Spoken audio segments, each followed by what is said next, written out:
I was catching up with a friend of mine the other day, and so we were just like talking about what we had done the past weekend. And when they were telling me their plans, I like made a passive aggressive joke. Was like, "Oh, I didn't get an invite," and so they were saying it in a joking way, but they were also like dead ass.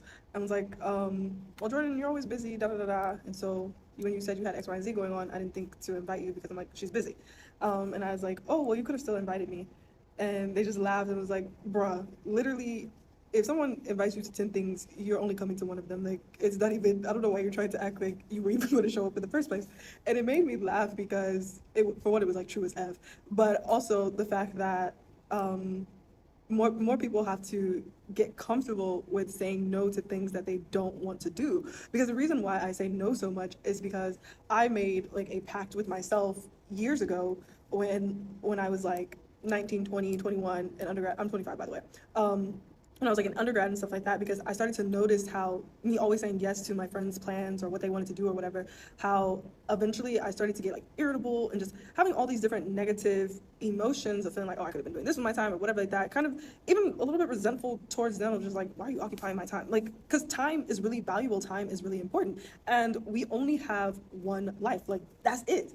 And it's up to us as adults, it is our responsibility to curate the life that we want. And in order to do that, you have to say no to doing things that you just don't want to do or you're just not interested in doing. And so a lot of times it's more difficult for me to have these relationships or friendships with people who take me saying no so often personal.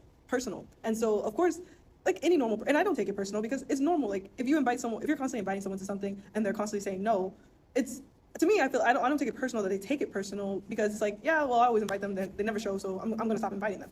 And so it's like a little bit difficult for me to build closer relationships because it's not, my no is not personal at all whatsoever. It's just the fact that I know that in order for me to cultivate the certain like life that I want for myself, I can't be constantly doing stuff that I don't want to do. Now, granted, there's a caveat.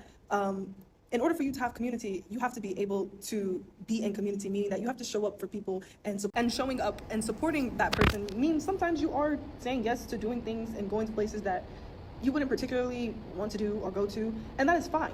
But there has to be balance in everything that we do. That needs to be a seldom thing. It doesn't need to be all the time because how are you going to sit there and put someone else's interests, someone else's hobbies, someone else's desires before your own? They're not, I don't give a doggone if they're your parents, your grandparents, your best friend, your husband, your spouse. That person is not more important than you. You are the most important person in your life. And so just like be okay with saying no to things you don't want to do. Like so many times because people want to have certain aesthetics or certain friend groups or whatever like that, you're constantly saying yes to things that you just